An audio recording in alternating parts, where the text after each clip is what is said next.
Hi everyone, my name is Perla Havata and I'd like to welcome you to our podcast series called Building Bridges, Traditional Cultural Wisdom for Community Peace. In this podcast, the Coalition of Manitoba Cultural Communities for Families brings together community members to talk about positive peace building in Manitoba. Together, we will explore traditional cultural systems for building peaceful and healthy communities, and will examine customary methods of decision-making and conflict resolution. In doing so, our goal is to foster positive peace, reduce tension, and address conflict in both cultural communities and the wider Manitoba society. By tapping into these old age systems, our podcast and our broader Building Bridges initiatives seek to mend the social fabric, combat racism, hatred, and discrimination, and build more inclusive, healthy, and resilient families and communities in Winnipeg throughout Manitoba. So striving towards a goal of positive peace is not simply having a community or society where there is an absence of violence and conflict, but rather it is having a community that works together, fostering community well-being, mutual respect, and social justice and equality. So today, we are very pleased to welcome Dr. Muhammad Kabir Yusuf. Welcome. Thank you very much for having me. Dr. Muhammad Kabir Yusuf is a scholar, consultant, and community leader whose work bridges cultural wisdom, peace building, and public policy. He currently serves with the Coalition of Manitoba Cultural Communities for Families as a contracted consultant on policy around peace building, contributing research, writings, and frameworks that highlight the role of cultural practices in sustaining peace and shaping inclusive governance. So to start with, can you tell us something about yourself and the community that you identify with and when you came to Manitoba? Okay, once again, thank you very much for having me. My name is Muhammad Kabir Yusuf. I was born in Nigeria. Okay. And I went to school in Nigeria. So before coming here, I had my master's and PhD in communications. Then I was working in Nigeria as a university professor. So my coming to Canada and to Manitoba, Winnipeg, to be more precise, is something that I have done out of choice. I chose to be here. So it started in 2014 when I thought that there should be more to life than what I was just doing. I've been teaching for quite some time, and I was thinking probably other countries will offer me much better a life than what Nigeria could offer at the time. So I did a little bit of research, and then I was like, okay, let me try Canada. So in that year, I wanted to come and meet with the immigrants. And the best way for me to do that in my mind, because I'm a university professor, was to approach any university and go and see what is life like for the immigrants in that university. So I applied to attend a conference at UFM, University of Manitoba, and the title of the conference was what attracted me. The title was Strangers in New Homeland. And I realized that this is the very right conference for me to attend and meet the immigrants. In 2014, October, I was here. Okay. I attended the conference. I met with people. I had a lot of conversation with immigrants who settled down. And I still remember one of the organizers of the conference, a professor from Ghana, told a story that stuck to my mind till today. He said there was this guy that dies and met God, and then God gave him an option to either go to hell or hellfire. To either go to hellfire or heaven.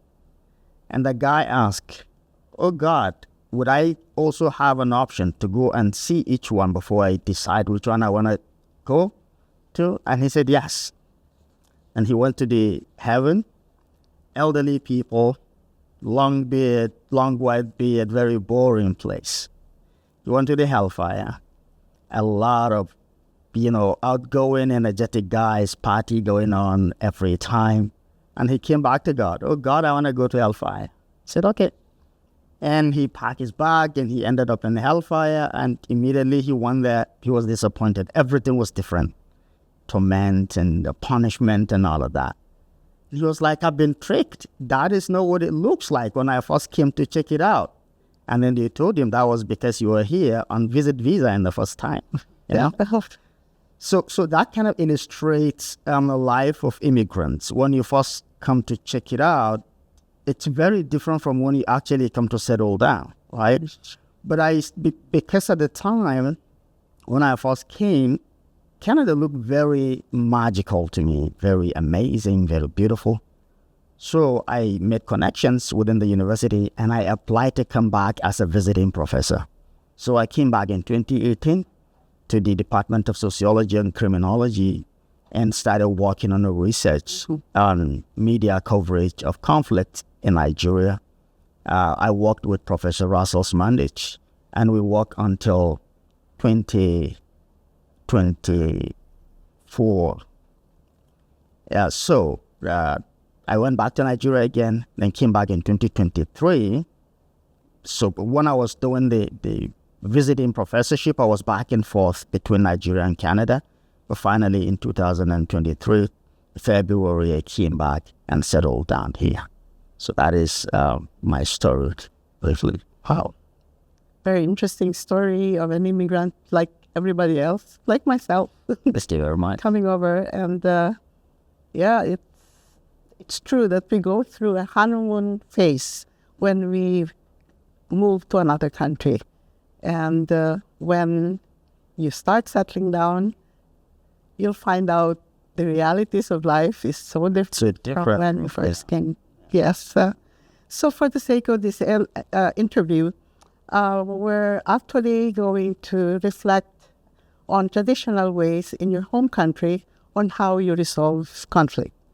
So can we start by having you describe a time when you felt vulnerable or unsafe within your family or community and how it shaped your understanding of safety and peace? That's a beautiful one, and that would definitely make one reflect. You know, it's not every time that you have something happen and immediately it strikes some thought of vulnerability. Sometimes things happen incrementally. And in my case, definitely things happen incrementally. And that's that from when my kids come to ask me, Daddy, why are we here?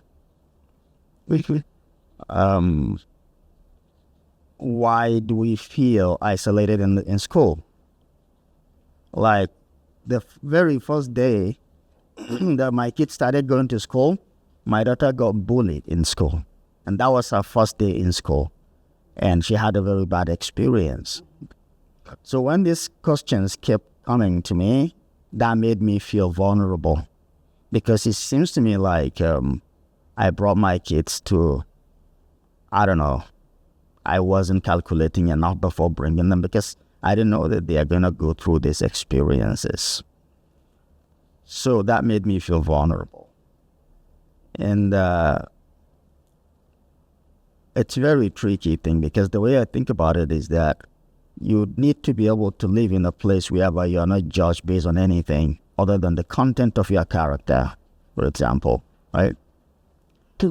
And in case you haven't noticed already, I'm a black person. But if I go to the community of black people, I'm not black enough because my name is Muhammad, Yusuf, not Kwame or something. We have traditional black names, which I don't have. My name is very Arabic sounding, right? So I'm not black enough. I'm a Muslim.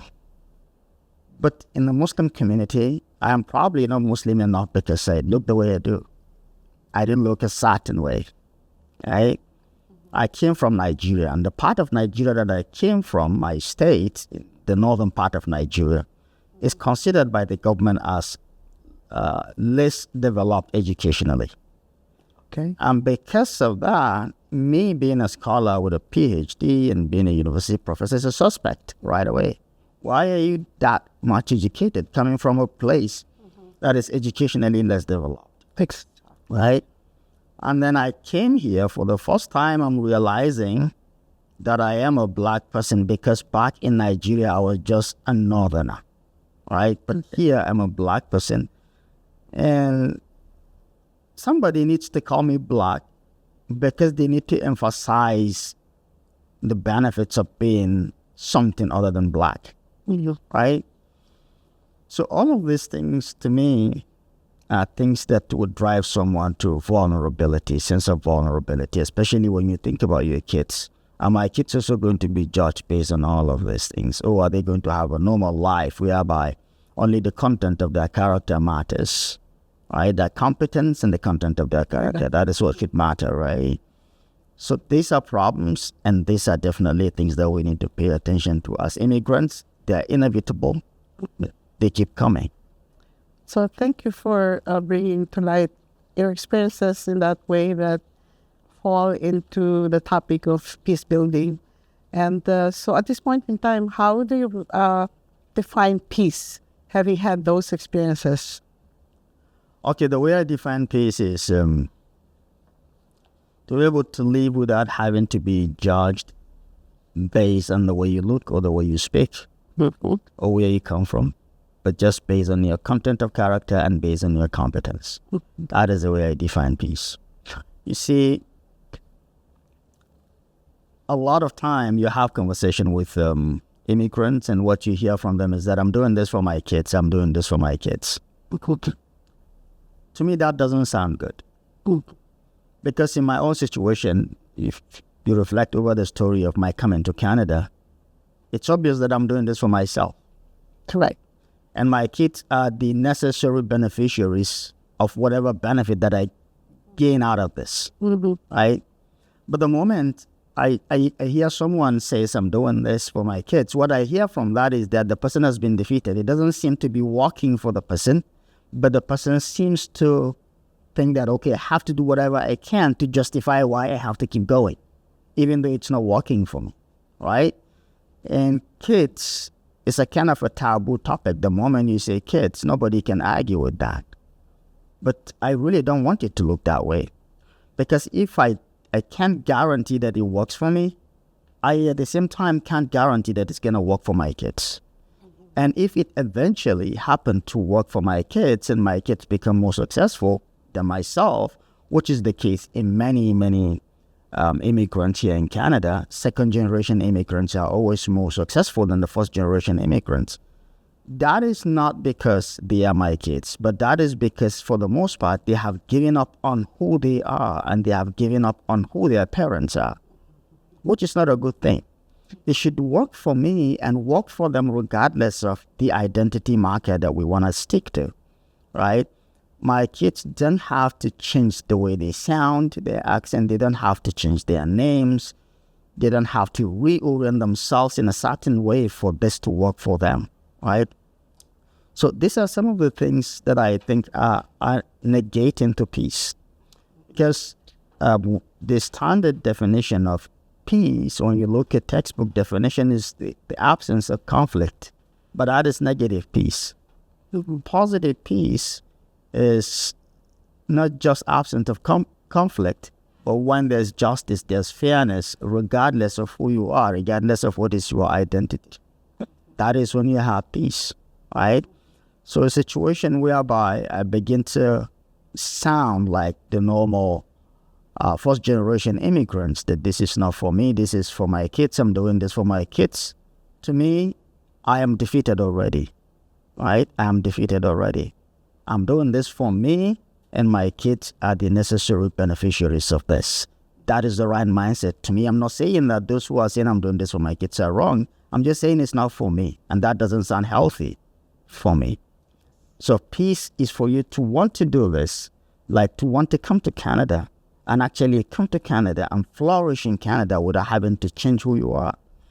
Canada prides itself in being a multicultural country, unlike other places that pride themselves in being a melting pot. Canada is not a melting pot, and it should continue to not be a melting pot. It should be what it prides itself to be, a place whereby everybody can come maintain their culture, and flourish regardless. Right? That's the way I see peace. Interesting. Yes. And I seem to think of it that way as well. And I'm just curious, you've been here with your family 2 years? 3 years? 3 years so far. Do you see any changes from the moment? I know you went through a honeymoon phase. Yep. And then after that, you start, experiencing reality. Have you noticed any change towards a positive development with your children in school right now? So without a doubt, we have to give this to Canada. Canada is a great country. Yeah. And that is why we ended up here, like myself. That is why I ended up here, because I acknowledge that Canada is a great country. You often hear politicians saying that greatness is not in the fact that we are the greatest country in the world, but the fact that we can be. That is a great statement. But to me, it's already the greatest country to me in the world to me, because which other country will I just wake up in the morning and decide that I want to immigrate to this country? I still do what I'm doing in Canada. I can't think of many countries around the world like that. Mm-hmm. But what we are saying is that Canada can be better than it is, right? Especially for immigrants. Even though we are really good, but we can still be better than we are, especially for immigrants. Immigrants are being tolerated. Their cultures are being tolerated, and their identity, like accent and all of that. But what we want is, it's not toleration. It's not just to tolerate, but to integrate, right? For how long are you going to tolerate? If you tolerate something, that means it's not actually the best just because there's nothing you can do about it. That is not what we want. We want a situation whereby people come in here with their different cultures, different identity markers, being integrated into the system, not just being tolerated in the system, right? What was the question again? I said, if you notice any positive changes in your... Yeah, so, okay. The changes I noticed is that, like I told you, I brought my family in 2023, and lucky for them, I have already done the honeymoon phase before bringing my family, right? So when they came, I had issues with adjustment in my case. Like, my son is still not adjusting to Canadian culture. He's very used to collective culture back home. Most of his friends are his cousins at the same time. He doesn't like the idea that at 13 years, he always has to ask for permission to go out, which was not how he grew up back home. Back in Nigeria, he can go out anytime he wants because the entire neighborhood probably will be families, right? We don't have this idea of nuclear family. When you say family, you're talking about every single individual within the extended family. So that is a problem for him. He doesn't want to spend a lot of hours indoors, right? My daughter is adjusting properly. My daughter is adjusting properly. What I mean by that is that she's becoming more Canadian. And because she's younger than my son. And her accent is changing, the way she do things, the way she relates with her parent is changing, and all of that. Is that a good thing? Is that a bad thing? It's left to be seen. Is that going to make her more successful in the Canadian environment, in the Canadian workforce in the future? Definitely, yes.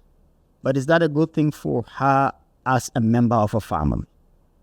Is that a good thing for the families? Right? That is the issue here. Mm-hmm. That is the issue. Because if not, why is it that any time she comes home from school and we realize that she's behaving a little bit different from when she left, we feel a sense of unease? That is something in our mind telling us that something is going wrong here. Right? Cool. So, positive and negative, I think they are contextual. It depends on the way you look at it, right? Right. There are positive changes, but those positive changes can lead to some negative impact in the future, which is a problem. Like I mentioned in the beginning, when I can't guarantee that this is working for me, I can't guarantee that it's going to work for my kids. And if it eventually does work for my kids, it's most likely because they have compromised who they were originally. Because if they maintain who they have always been, the same way that I do, then probably the consequences are going to be the same as they were to me, right? So there are positive changes, without a doubt, but those changes need to be modified, and they need to be, the positive changes should be based on the way that my culture view what a positive thing is, not based on what the mainstream Canadian culture sees what a positive change is. Okay. So having raised that, I know that most immigrant families face that same problem. And in a lot of cases, that's where conflict starts in the home here in Canada. So I was just thinking your thoughts about how parents should be dealing with it, because the children go to school, and whether we like it or not, they change because of what is taught to them in school and the way they're treated in school. Yeah. And a lot of the parents are at a loss at what to do. Some parents just give in to it. Other parents, they try different ways of doing it. I was wondering your thoughts about that. To be honest with you, that is a difficult one, because the mainstream society is always more influential than the narrow cultural community orientation towards life. So, like you said, parents find themselves at the crossroads, and probably it's going to continue like that until the policymakers decide to come in. It is the policymakers that are going to come to the rescue of the families in this situation. Because if a kid go to school and says that there's zero recognition for the culture of his parents, the kids would not be interested in maintaining the culture of his parents. Most especially, kids are very malleable when they're small. You know, they can very easily change because they want to feel like they belong, right? That sense of belonging is very important, right?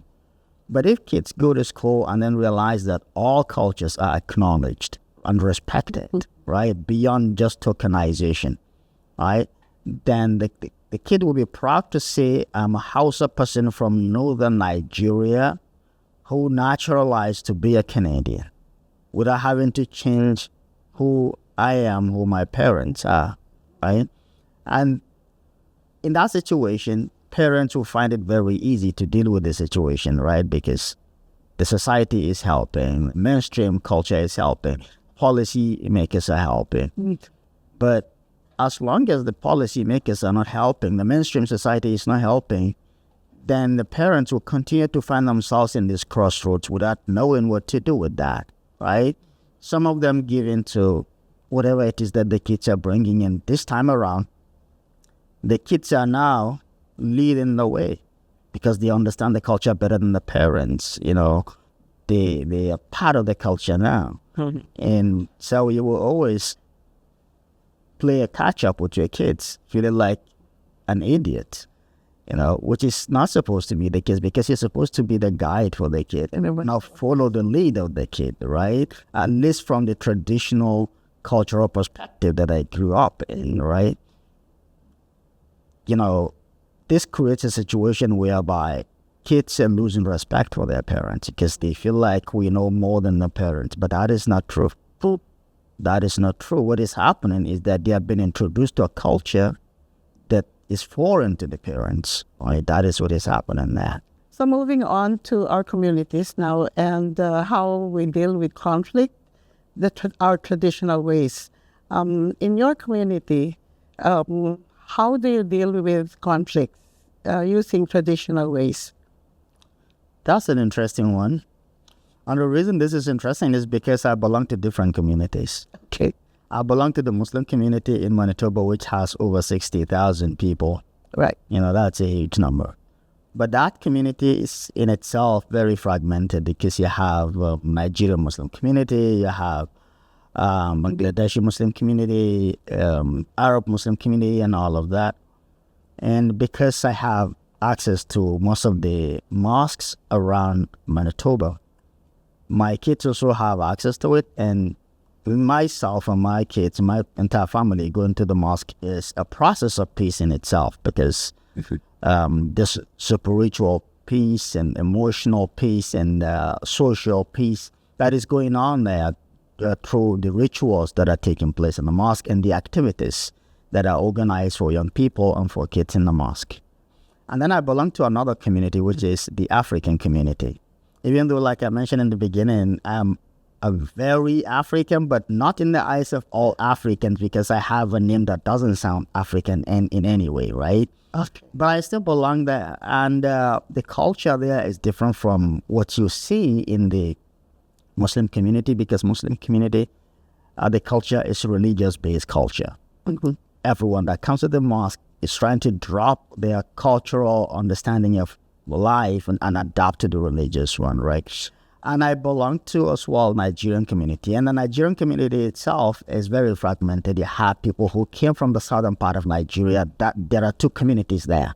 The community of southern Muslims and southern Christians. And then you have those who came from the western part of the country. And then you have the community of those who came from the northern part of the country. And that is where it came from. And this is predominantly Muslims, right? So the way we deal with conflict in this small strata of the community, it's based on our northern culture and Islam, right? We do come together for events that are religious in nature and at the same time cultural in nature, like during the Eid, during the Maulud. Like this month is a month of Maulud.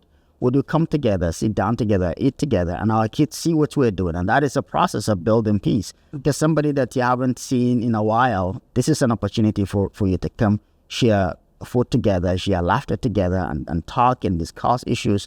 And for the guys, gossip a little bit about your wives and what you think they're doing wrong. And for the wives, also gossip a little bit about the husbands and all of that. And all of this are things that happen spontaneously, and they are helping the peace process. Because like I said in the beginning, peace is not actually absence of conflict. It's being able to flourish regardless of who you are, right? And that is what these processes are helping to build. We talk about jobs, we talk about who is not doing well, and we advise ourselves without having to make it very formal. We just through talking to one another, and we give ourselves that support, and that is really helping the community to flourish. We talk about how our kids are changing, and what is it that we can tolerate, what is it that we feel the need to talk to our kids, and how do we do it in a way that's not going to create conflict between us and the mainstream society. So a lot of processes are going into building peace in my community without sometimes even having to articulate it and say that, okay, this is a peace building process. It's just us living our lives, but at the same time building peace. But in moments of crisis, what methods or approaches do you use in trying to resolve them? Elders. We always refer to elders. And in any community that we have, most especially Hausa Nigerian community, we have elders in that community. And being an elder is determined mostly by two things. One, age, and the second, responsibilities that you're taking in the community. Like when we are organizing an event, who is that go-between guy that goes and invite people and go and try to secure the location and all of that?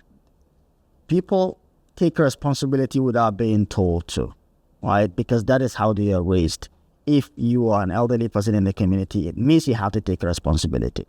And regardless of whether you have to spend your money, you have to give your time, you have to, whatever it is that you have to do that. And the moment you are you are growing into that role, we already know that you have appointed yourself into being an elder in the community. So the moment there are conflicts, those elders are invited.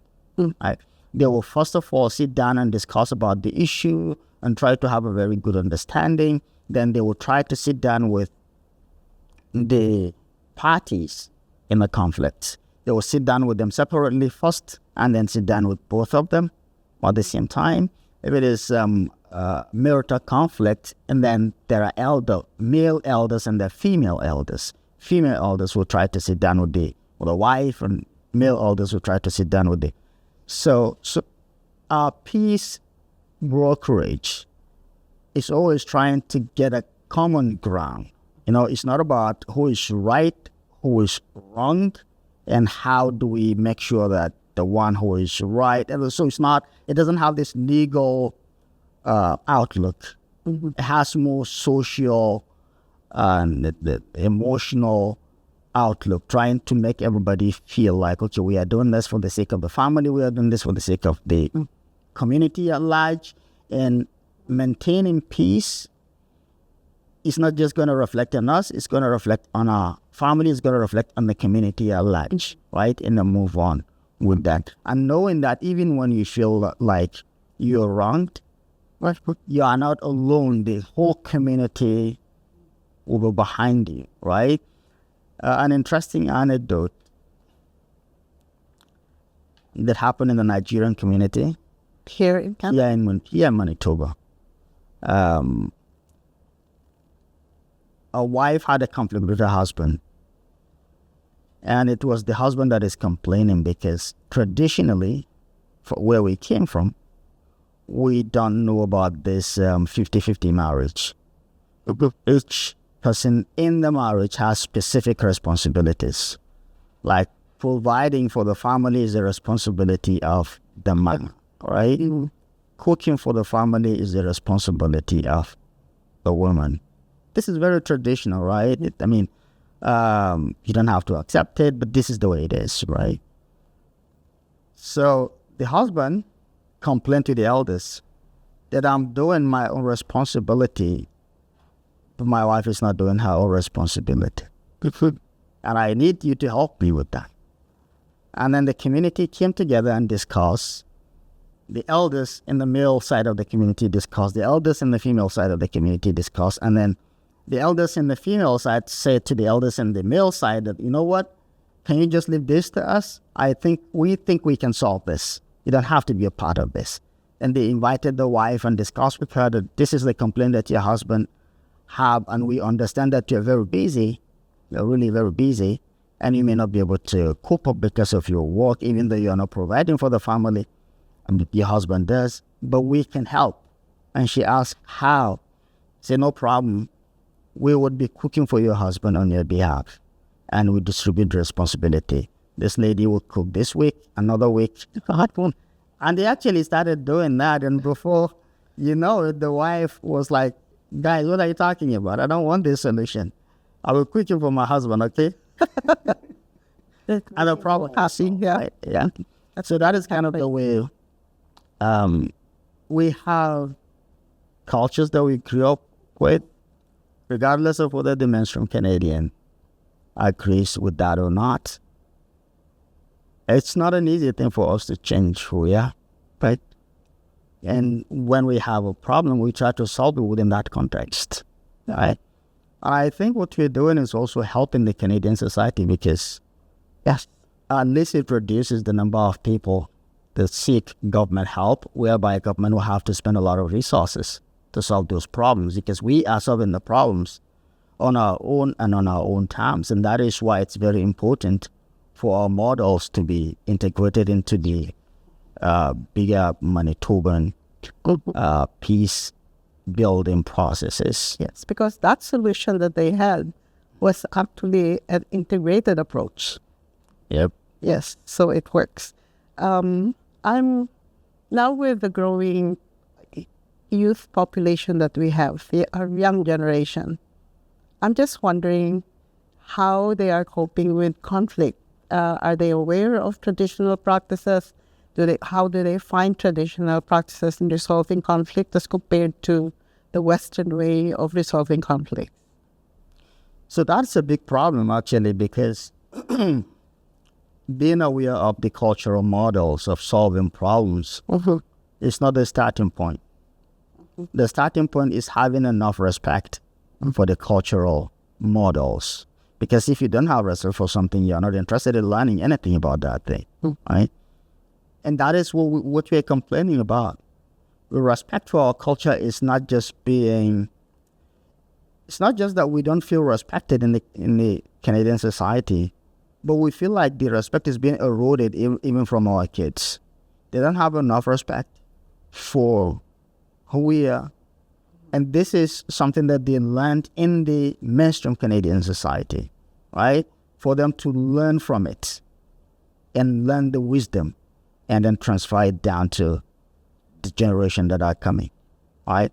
And that's a big problem, right? And because kids would always assimilate to what is popular in the society. They want to do what all the other kids are doing, and they want to belong, and they want this, they want that. So until they see that the mainstream society becomes serious about respecting all the different cultures, all the different models that come from the cultural communities, our kids would always go with what is in the mainstream society. And if that continues, that means these models are getting lost. We're losing them by the day. Our kids, they no longer speak our language. Our kids no longer understand the wisdom behind our ways of doing things and all of that, and that is a problem.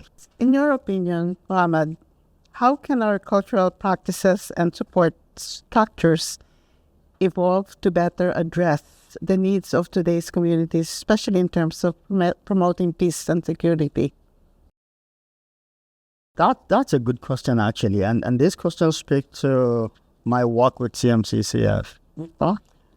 Because how do I think we can introduce peace and peace-building processes and help those cultural communities is the work that I've been doing with CMCCF through, so at some point after arriving in Canada, I very quickly realized that there are problems, right?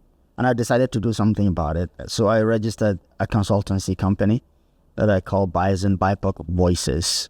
And the idea behind it is try to see how I can amplify the voices of these minority groups, right? And I met Martin in CMCCF and then realized that we are going in the same direction, right? Yes. So from that time moving on, I started working with CMCCF and trying to reflect the ideas and the models in these cultural communities for peace building and reflect them to the government in the best language possible and in the best policy language possible so that it's easy for them to just adopt and use them, right? So we have done a couple of research and policy papers from the background paper as to why do we need to do this and why do we need to do it now. And we went into the discovery of how Manitoba is one of the most multicultural provinces in Canada, starting from the indigenous people, then to the different cultural communities of immigrants. And then we went into the study of the literature around peace building around the world, and then try to narrow it down to Manitoba and see what is available about peace building in Manitoba. And we're very happy to realize that actually Manitoba government has done a lot, right? Manitoba has done a lot in terms of policy around the indigenous people and the immigrants and all of that. But the gap we realize is that there's a little bit of tokenization in what Manitoba government has been doing, because Manitoba government has been proposing a solution to the problem of people without actually sitting down with those people and listening to those people. That is a big gap that we have realized very early. So what is our solution to that? Our solution to that is to sit down with these people, right? And that is where my work comes in.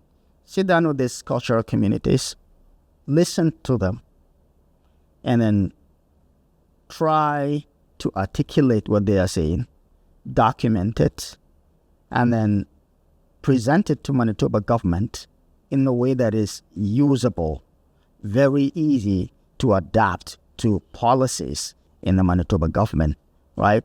And what this does to Manitoba government is that it helps them, because we have already done the heavy lifting for them. They don't have to now go and sit down with the communities. We have already done that.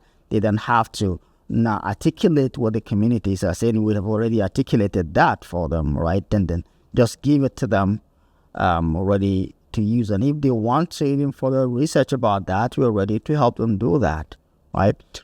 So based on this work that I have done, we came across many models like Gachacha model, like Ubuntu model, many different models from the different communities. And these models, they are not just theoretical models, they are practical models. And most of them, they focus on positive peace building. It's not about conflict, right? It's about well-being, right? There are no conflicts, but you are not necessarily 100% satisfied with your life because you are not flourishing. And that is what we want to change, right? Right. And we cannot do that without the help of the government.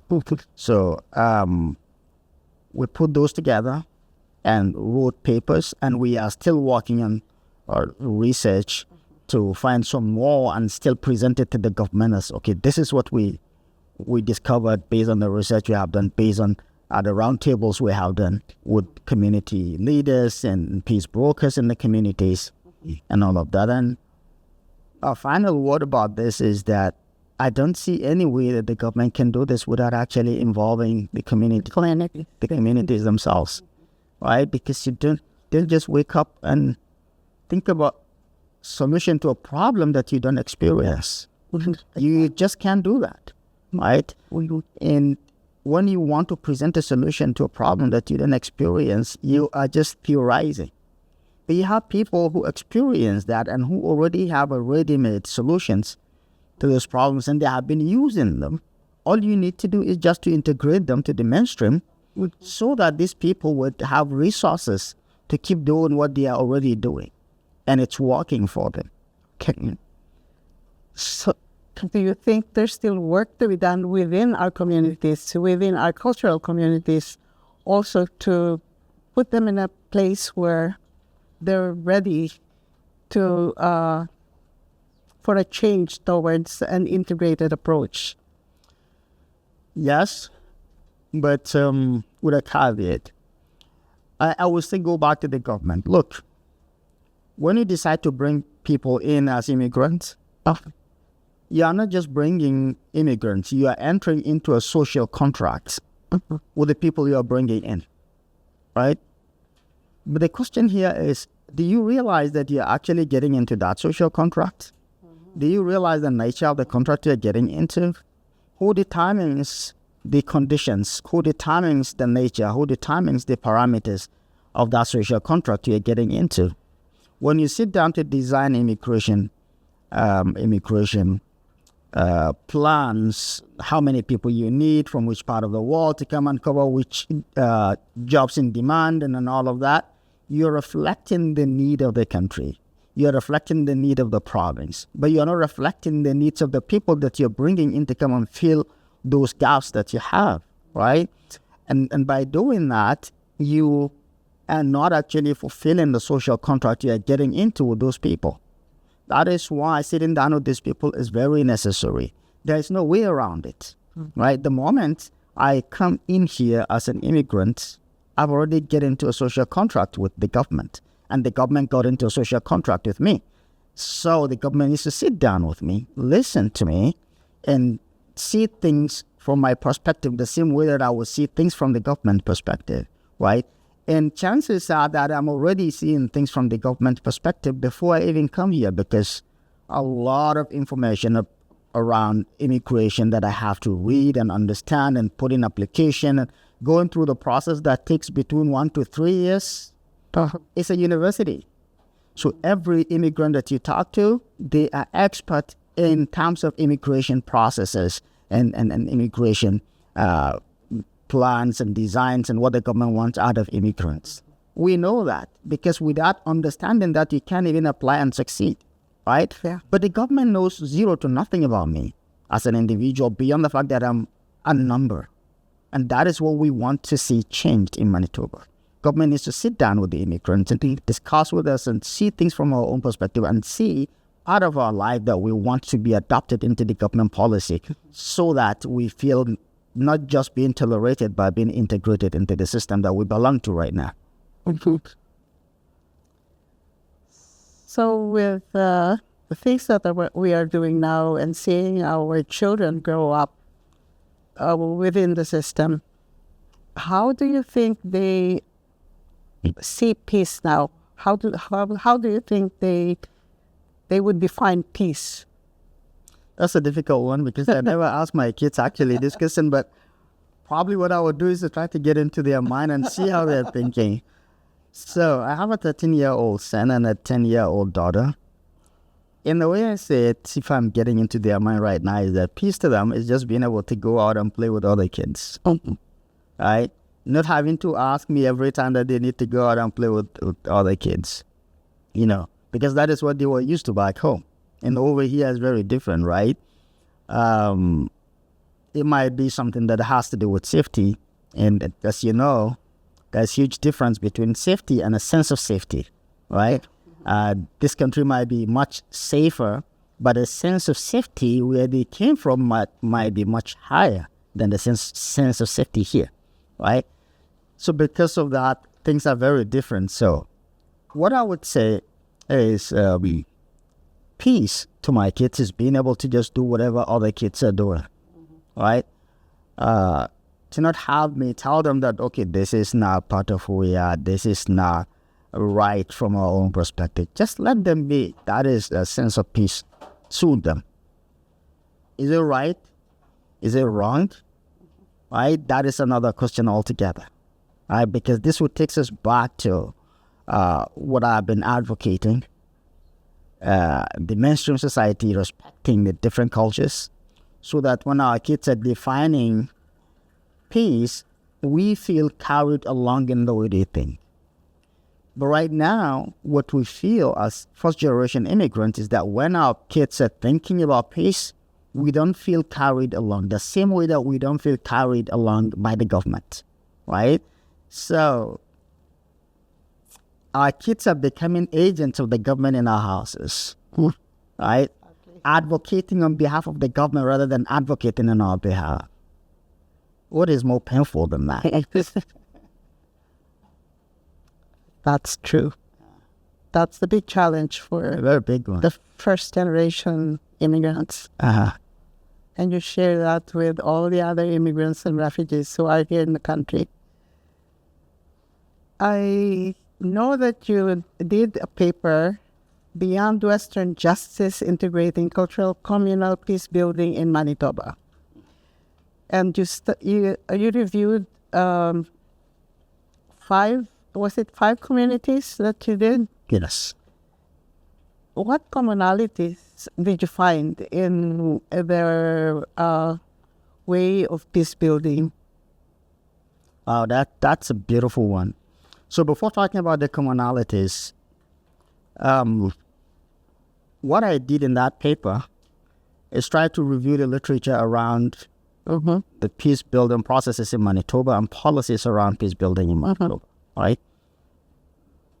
And I was really, to be honest with you, I was impressed to see that the Manitoba government has done a lot, right? I'm really impressed by that. But the reason I call the paper Beyond Western Justice is because most of what Manitoba government did is contextualized within what the West understand to be justice, right? Which I think is a problem, not just in Manitoba, but in most Western countries. This completely ignoring the fact that a Western sense of justice is not the only sense of justice around the world. Yeah. Right? And if you live in a society that you have only one category of people, you can do that. But the moment you open your society to other people to come in, then this Western sense of justice is no longer valid. You have to now bring in other people, and which means you have to bring in other models. Right. Right? So that is what I did in that paper. So when I sat down with the different communities, some of the commonalities that kept coming is the sense of positive peace. Right? All of the communities I sat down with, they don't wait for conflict to happen before they begin to build peace processes. Right. And peace building to them is an integral part of their daily activities, which is very beautiful, right?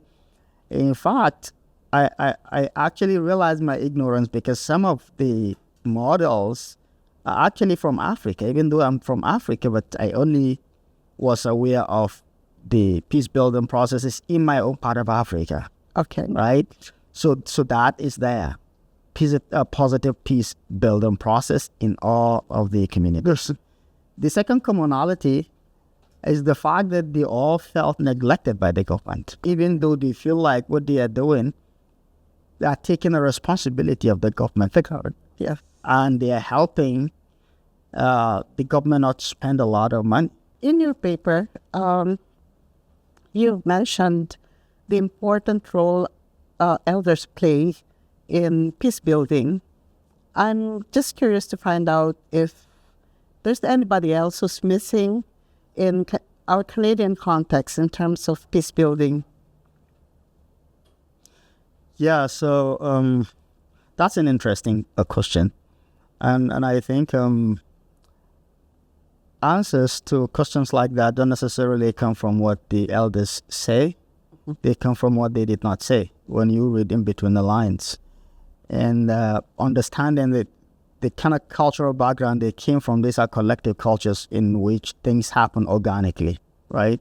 You have the youth, you have the kids, you have the female folks in the communities, all of whom are playing their part organically without having to assign roles to people. That's not the way it works. The way it works is that once there's an issue that needs to be dealt with, everybody in the society feels like it is part of their responsibility to play their own role. Like when elders are coming to sit down and have a conversation, they might need to eat something. And then before they begin to talk about who is going to take responsibility for preparing that food. The place might need to be organized. Who would take the responsibility of organizing that place? Most likely it's going to be the youth in those communities. They will organize a place. They would make arrangement for food, and they would sit down in the background as observers when the elders are dealing with the issues. And from that, they are learning what is going on because it is expected of them to be the elders in the future. Once these elders are no longer there, they are the ones who are taking the responsibility. So as much as they are playing their role, at the same time, they are learning through the process so that they are being prepared to become the future elders. So everybody is playing their role organically. The roles are being taken by people based on their competence, based on their cultural competence.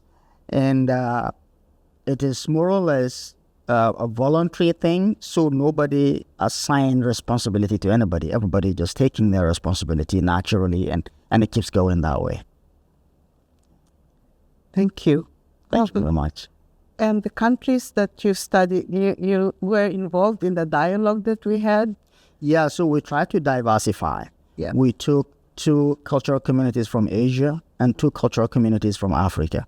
From Africa, we worked with the cultural community of Southern Sudan and the Rwandan cultural community. And from Asia, we worked with Vietnamese community and Filipino community. So these are the communities that we have worked with, and sit down with them and listen to them. And we are willing to work with more communities as opportunity presents itself in the future. Very interesting and so much to learn from. It's a paper that a must read for everyone. Thank you very much. It's Beyond Western Justice, Integrating Cultural, Communal Peace Building in Manitoba.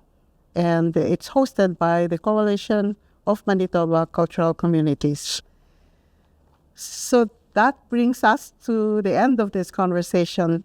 Thank you so much, Dr. Muhammad, Kabir, Yusuf, for sharing your thoughts about traditional cultural wisdom for community peace. And thank you for all you do to bridge cultural wisdom, peace building, and public policy. This wraps up our podcast episode about building bridges. Join us next time for a series on collaboration that focused on peaceful peace-building networks with our new host, Donna Natividad Arenas. This is Perla Hapate, wishing you peace and love.